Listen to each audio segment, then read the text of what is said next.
Jusque-là, c'était quelqu'un tué, il faut lui couper la tête parce que ou le pendre. Mais tout de suite après la mort du prophète, en cas de sécheresse, le khalife Omar a dit il ne faudra surtout pas couper la main des voleurs.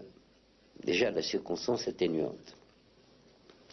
Si naturellement on venait, je parle pour mon pays, si on venait à le faire, et je crois qu'à ce moment-là, les charges sociales qui devraient peser sur l'État pour avoir créé un indigent matériel et un incapable manuel deviendraient assez lourdes et que ce serait vraiment en plus caricatural que de dire un tel va aller toucher sa pension parce qu'on lui a coupé une main.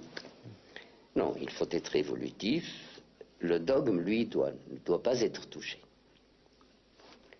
Mais il faut s'adapter à son temps.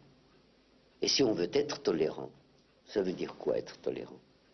C'est donner et recevoir. Et si l'on veut recevoir, il faut être le réceptacle voulu. Et si l'on veut donner, il faut apprendre la méthode pédagogique pour donner. Donc c'est une adaptation continue de la part du croyant. Encore une fois, en ne touchant pas au dogme, l'unicité de Dieu, le fait que Mohammed est son dernier prophète, le pèlerinage, le mois de jeûne et la zakat qui est l'impôt organisé actuellement. En dehors de cela. Sire, nous avons visité la magnifique mosquée Hassan II à Casablanca. Je voudrais vous poser une question peut-être un peu insolente. Cette mosquée est magnifique. Est-ce que c'est le symbole d'un règne glorieux? Est-ce que c'est un acte de foi? Est-ce que c'est un partage avec le reste de la communauté musulmane? D'abord, c'est un acte de foi. Ensuite, c'était un acte d'amour pour Casablanca que je trouvais comme étant une ville sans rayonnement spirituel.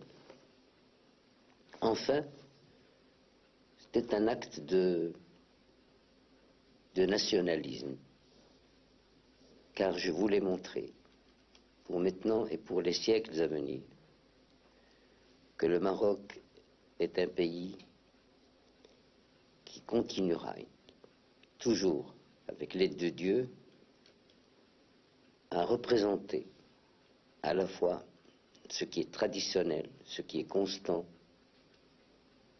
tout en acceptant les techniques les plus modernes et en faisant de ce mélange ce qui a toujours caractérisé le Maroc, à savoir d'être un trait d'union, non seulement entre l'Orient et l'Occident, mais entre hier, aujourd'hui et demain. Voilà ce qui m'a poussé à faire. Merci, Sire. Juste avant de nous séparer, est-ce que vous pourriez dire un mot à tous ceux qui vous regardent, marocains, pratiquants de la religion musulmane, français, tous ceux qui sont restés devant leur poste de télévision et qui attachent beaucoup d'importance à cette série d'émissions et beaucoup d'importance, bien sûr, au préambule que vous venez de leur donner? D'abord, je dirais à tous ceux qui me regardent, quelle que soit leur confession, salam alaikum, ça veut dire que la paix soit sur vous. Ensuite, je leur demanderai d'imaginer que les musulmans sont 1,2 milliard dans le monde et que si l'on trouve parmi ces musulmans, disons 0,0,1, ça fait quand même quelques millions, ben, il ne faut pas juger le 1,2 milliard de musulmans sur le 0,0,01 s'il apparaît que leur conduite n'est pas en conformité avec certaines pratiques. Je veux leur dire un message d'indulgence. car la tolérance n'est que la fille de l'indulgence. Alors, nous souhaitons de la tolérance, de l'indulgence, et nous prions Dieu, nous les musulmans, de nous guider afin de ne pas heurter les règles de vie